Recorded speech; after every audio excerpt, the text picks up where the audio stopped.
All right, everybody, welcome back to another episode of the Birds Backfield podcast. Today, I'm with my colleagues, Daily Eagles, and Eagles Edits 215. We're going to be previewing the Philadelphia Eagles versus the Carolina Panthers game, and which will take place this Sunday in Charlotte, North Carolina. And it's the Panthers are coming off a pretty rough loss against the Dallas Cowboys. But they just added a few players like Stefan Gilmore, CJ Anderson. They added a few weeks ago, but they've been making some moves. They're 3-1, and they're looking pretty good this year. Somebody wants to go ahead and follow up. Sure. Yeah. So, as far as the Panthers go, I think they took that rough loss to Dallas, and I think some people at least, are overreacting to it. I still think Carolina's a really good roster. I thought that before the season. I thought Sam Darnold was going to be probably the most improved player in the NFL because I just really liked the situation he was going to with Matt Rule and those three receivers that they have, the main two, and then McCaffrey. I just thought it was a really good situation for him to go to and kind of turn around his career, and I think so far he's kind of shown that. The defense, they've done a great job building that thing from the ground up. A lot, like if you look at the ages on that roster, at least on the defense, they're young and they're really good. So I think Carolina is going to be a team that kind of sticks around for a while. That was kind of a nice little punch in the mouth they took from Dallas, and I think they are going to kind of get back up from that and turn it around versus Philly. But I mean, that's a really nice, well-built roster. I think it's going to show this Sunday. So I am taking an Eagles loss on Sunday, but it'll probably be a somewhat closer game. Yeah, I do have the Eagles losing this Sunday as well. I don't know. I'm not as high on Sam Darnold as you are, but I do think they have a really good roster. And their wide receiver core is really, really nice. A big matchup that I'm looking forward to seeing is DJ Moore, who's been amazing this season, going up against Darius Slay, who's also been very, very good this season. So if you guys want, we can talk about some other matchups. Like if you want to go more into detail about like Sam Darnold versus defense, et cetera, et cetera. Sure. Daly, you want to take this one first, or?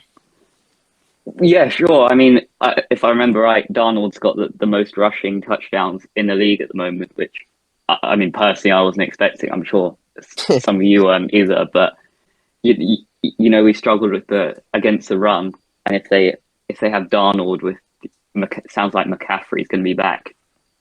It's really not going to be easy.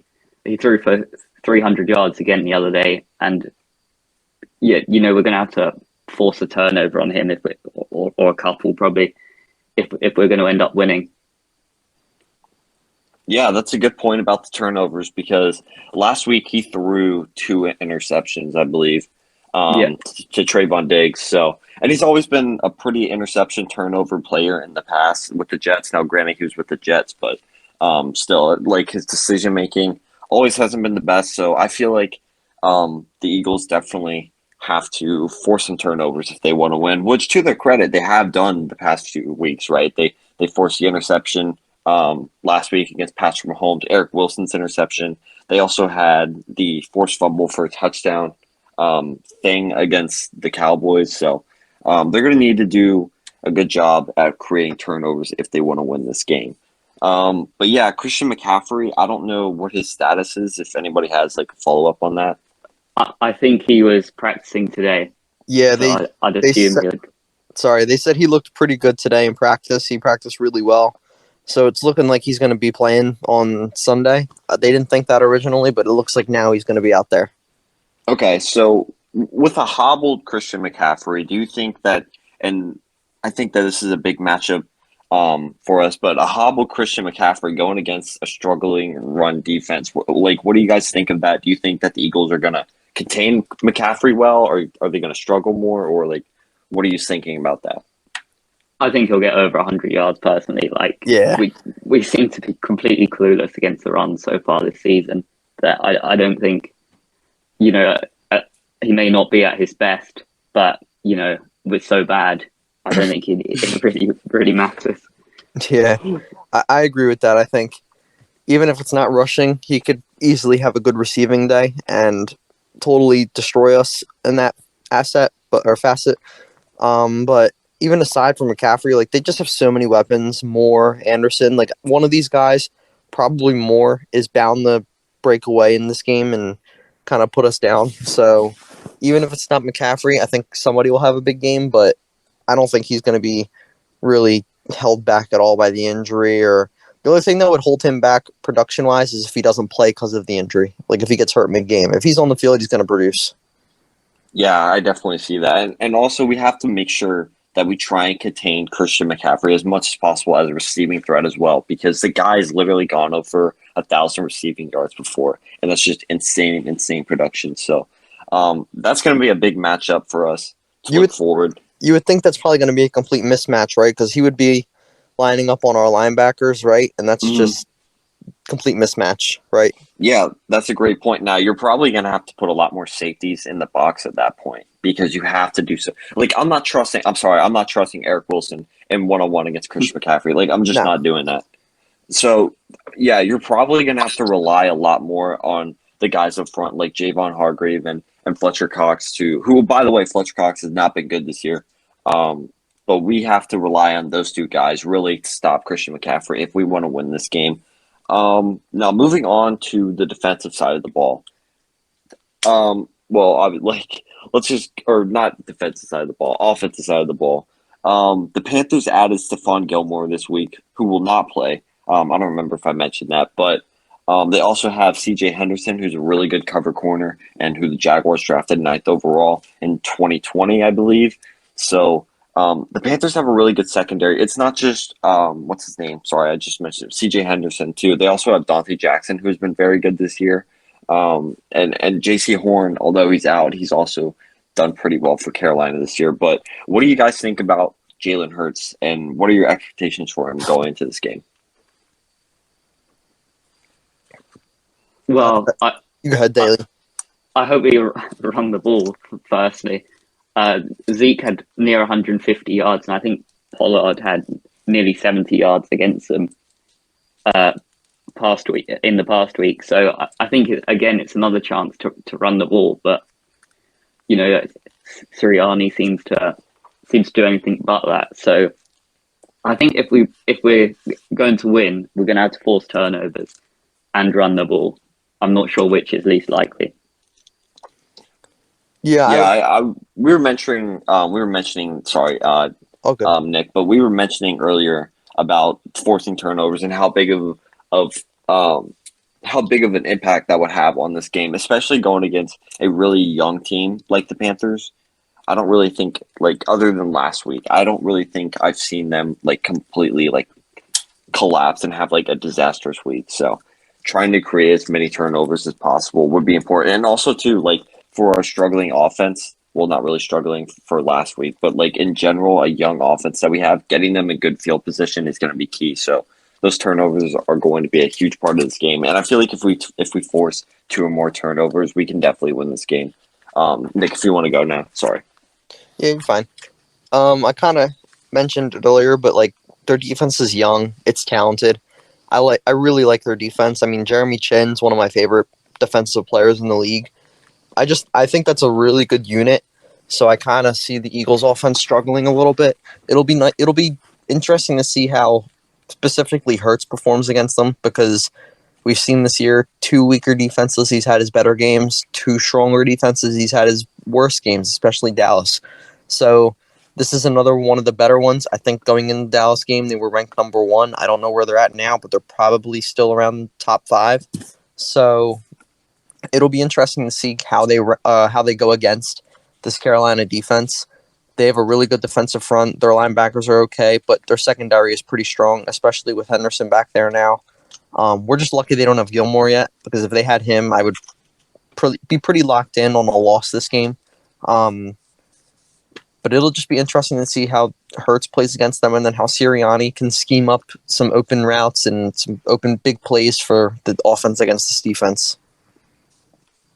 Yeah, so going in about Sirianni, what are your guys' expectations for him this game? Because he's had 2 really, really good games, in my opinion. I thought he was excellent against, well, maybe not excellent. I thought he was good against Kansas City. He was obviously amazing versus Atlanta, but he struggled weeks 2 and 3 versus Dallas, and who did we play week 2? San Francisco. So what are you guys' expectations for him? Because I feel like this is kind of the, um, I don't know, like the scale game where like he would have either two bad games or uh, not two bad games, but three good games or three bad games. So what are you guys' expectations for him for this week? Well, I think personally, his red zone play calls need to be better. This is the one thing that probably held us back last week. We got in the red zone, but we didn't score enough touchdowns. So I think that would be the key part. But really, for a first year head coach, I think it's all about learning from your mistakes. So, you know, if we see a gradual improvement each week, I think that's positive, regardless of what the result is.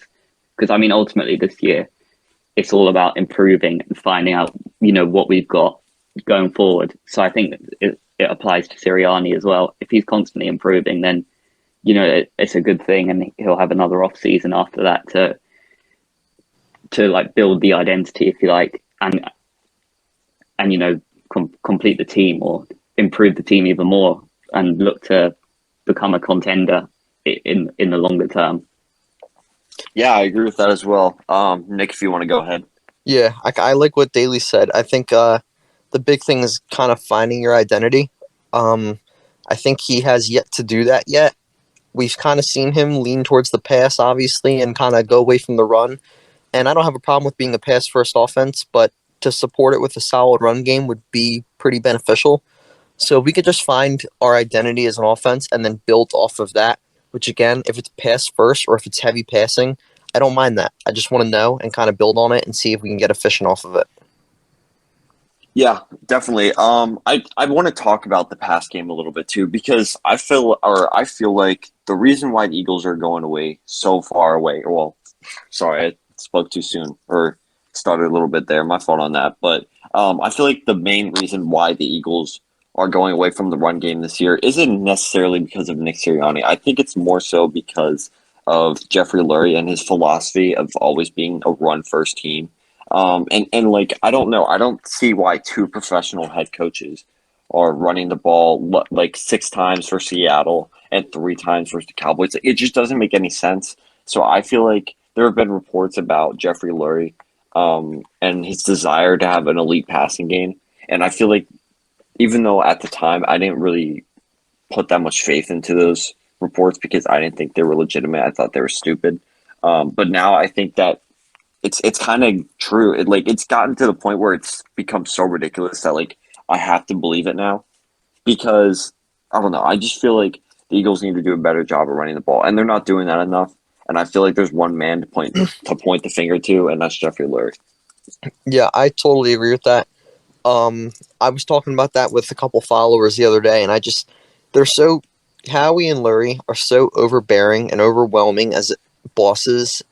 It creates a toxic work environment. I would not be shocked if what you're saying is true. I really believe it.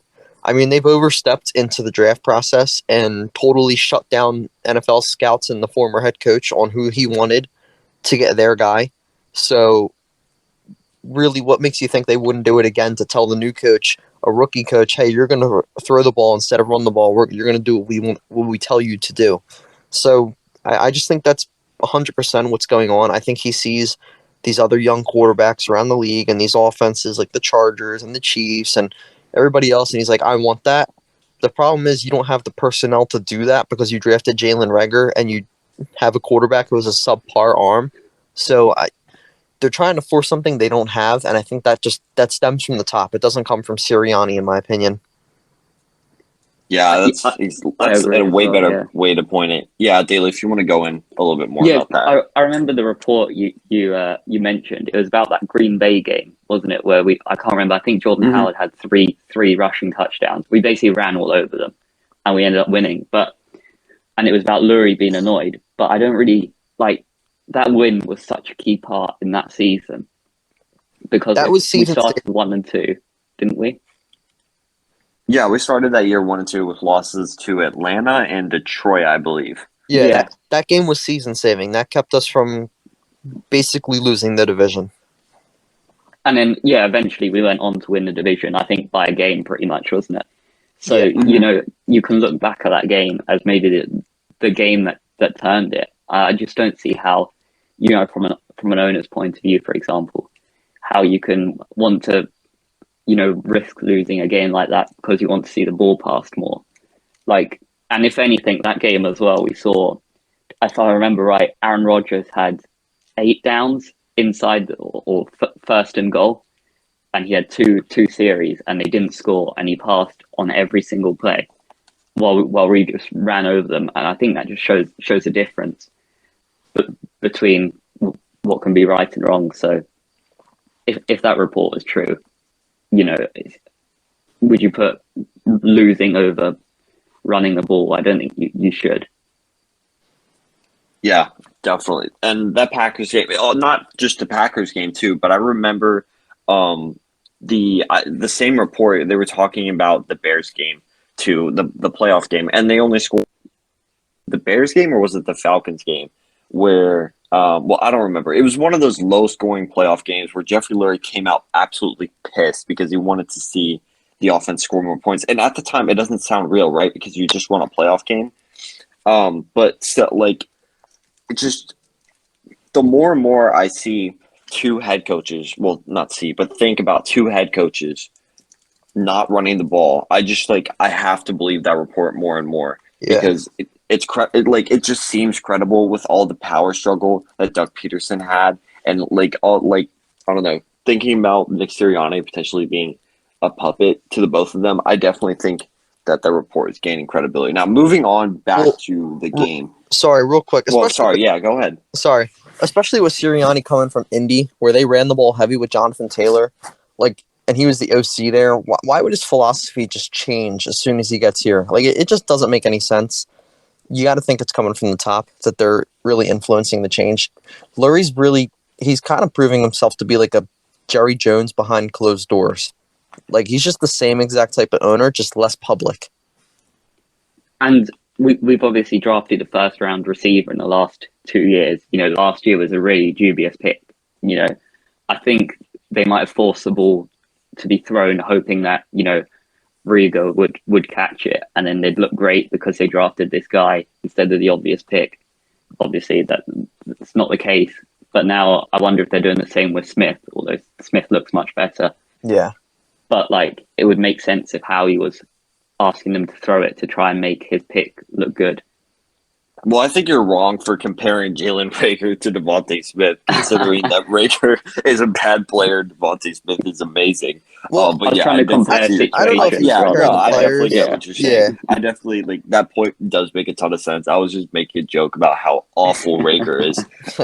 Now, moving back on to this game, Carolina. If you guys want to, we can do our score predictions. Daily, if you want to go first.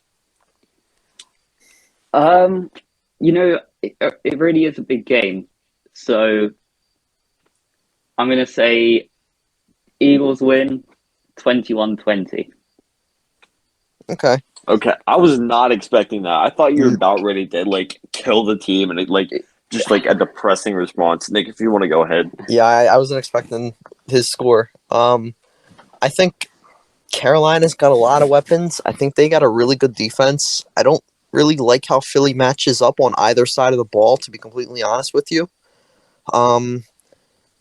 This game wouldn't shock me if it's close and then it kind of gets away to like if Sam Darnold just makes a couple plays and then it's like 31-17.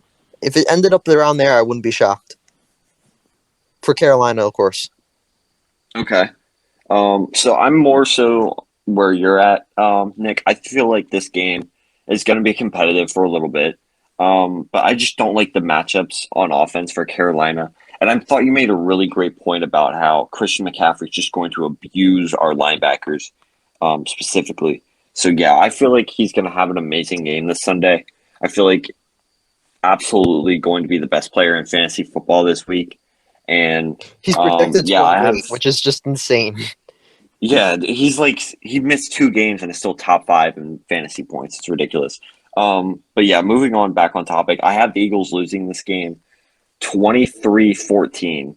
But Grant, I feel like this game is going to be a lot closer than the score indicates. So Don't get me twisted there. Yeah, if Carolina scores like a last 30-second touchdown and it makes it a 2-score game instead of a 1-score throughout the whole thing, that wouldn't shock me either. Yep, that's exactly like what I see this game being. Either that or the Eagles scoring like a garbage time touchdown to make it like 23-21. Yeah.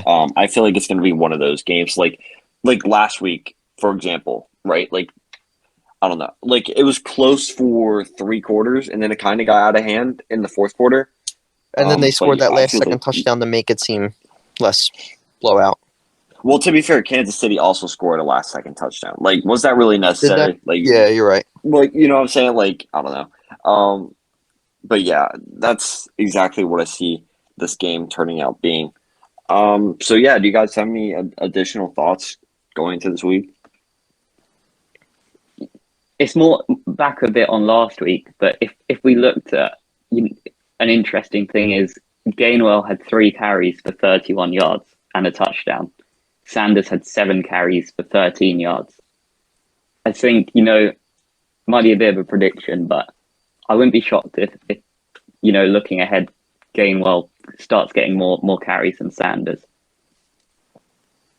That's an interesting point. I feel like this coaching staff absolutely loves Kenneth Gainwell because of his pass catching ability, and I feel like Sanders, 58 he's yards. not really that guy. Even though he was really good at it in 2019, he's significantly regressed in that aspect. So, yeah, Nick, I know you're about ready to say something. If you want to go ahead. No, as far as I think it should be Gainwell should definitely get more.